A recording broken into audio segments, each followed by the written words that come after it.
చెప్పేది నిజమే పాప. నేను టచ్ చేసి ఉండకూడదు. నా కోసం వచ్చిన నిన్ను ఒంటరిగా వదిలేసి అట్ట పోవడం తప్పు కదా.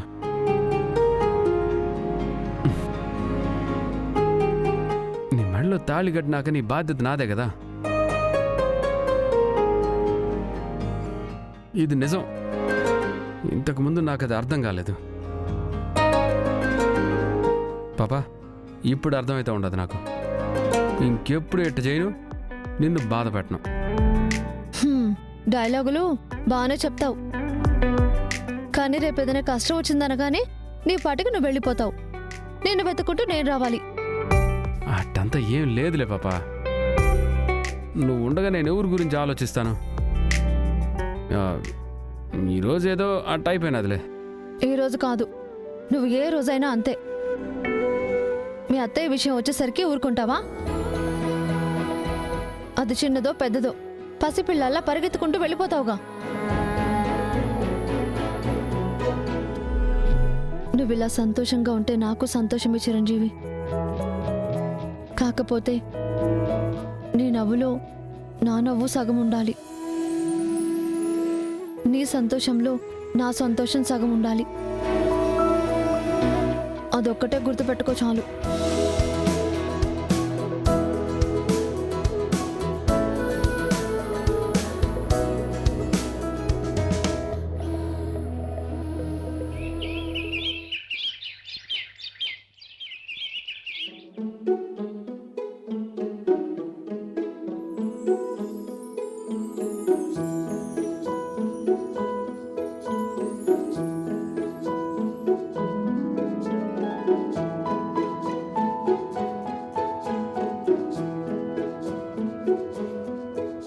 రా అన్నా, కూర్చో అన్నా.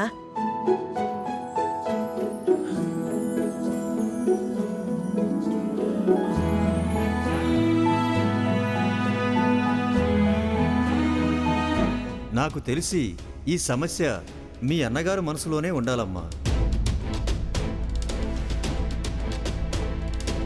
ఆ సమస్యతో ఆయన బాధపడినంత కాలం మీ ఇంట్లో ఏ సమస్యకి పరిష్కారం ఉండదమ్మా.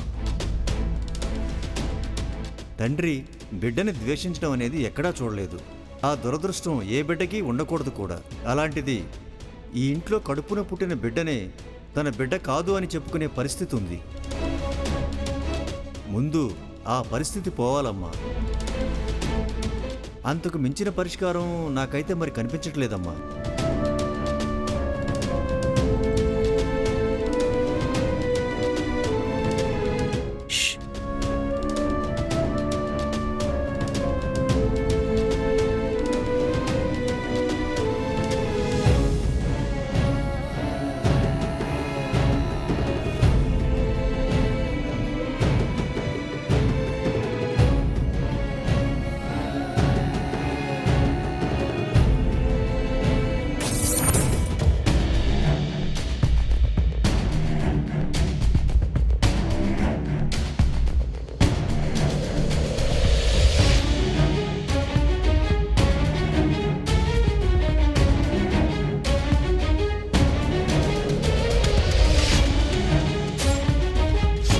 ఏయ్, బుద్ధి లేదా నీకు?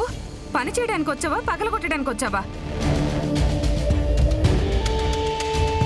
దాని ఖరీదెంతో తెలుసా నీకు? అశ్విని, ఎందుకు అలా అరుస్తున్నావు? లేకపోతే ఏంటి బావగారు, చూడండి ఆ ఫ్లవర్ వాజ్ ఎలా కింద పడేసిందో. తనేమైనా కావాలని చేసిందా? పొరపాటున కింద పడింది. మీరందరినీ అన్నింటికీ వెనకేసుకొస్తారు బావగారు. ఈసారి ఇలాంటి పని చేసినప్పుడు ఓ నెల జీతం కట్ చేశారనుకోండి, అప్పుడు ఒంట్లో భయం ఉంటుంది, పని మీద శ్రద్ధ ఉంటుంది. తెలిసి చేస్తే తప్పమ్మా, తెలియక చేస్తే అది పొరపాటు. తప్పుకు శిక్ష ఉండాలి గాని పొరపాటుకు శిక్ష ఉండకూడదు. పొరపాటు కూడా శిక్షిస్తే మనకంటే చెడ్డోళ్ళు ఎవరు ఉండరు. అమ్మా, నువ్వు వెళ్ళి పని చూసుకో.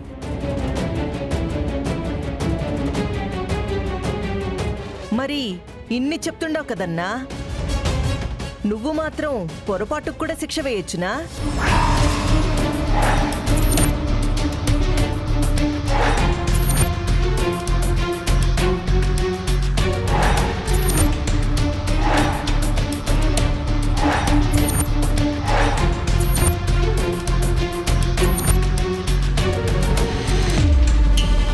అబ్బోడు మాత్రం ఏమన్నా తెలిసి చేసినాడా?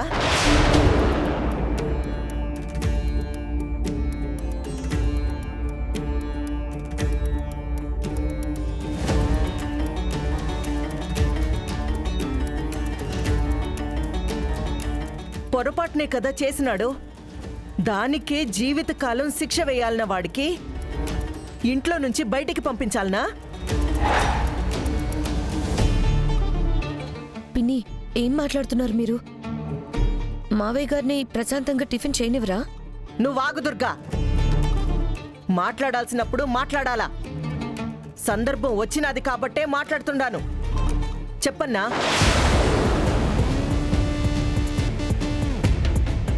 ఒక తూరి మనసు పెట్టి ఆలోచించి చూడు.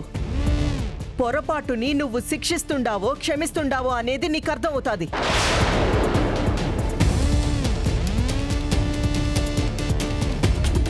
ఓ ఎన్నా, ఇంట్లో పనోళ్ళనే కాదన్నా, కన్న బిడ్డని కూడా క్షమించడం నేర్చుకో.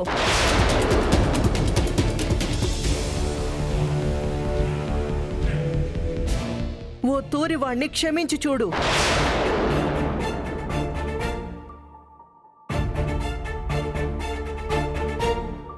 ఏమన్నా, పని మనిషి ఆ వస్తువుని పగలగొట్టుంటే అశ్విని ఆ మాదిరి అరుస్తా ఉంటే తప్పమ్మా అని చెప్తా ఉండావు.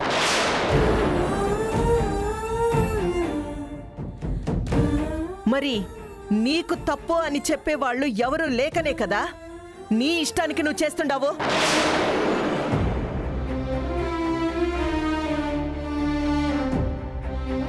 అత్త, ఏం నువ్వు?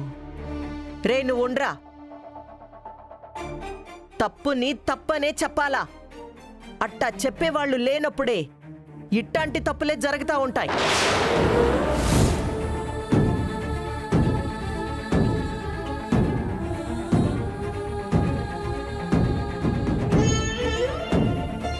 చెప్పన్నా, వాణ్ణి క్షమించలేవా నువ్వు?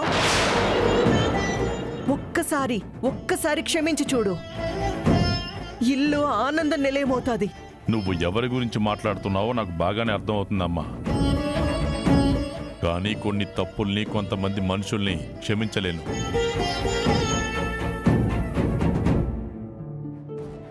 నువ్వన్నట్టుగానే క్షమించడానికి వాడు పగలగొట్టింది వస్తువుని కాదు, నా మనసుని. క్షమించాల్సిన మనసునే ముక్కలు చేసినప్పుడు అదెలా క్షమిస్తుందమ్మా?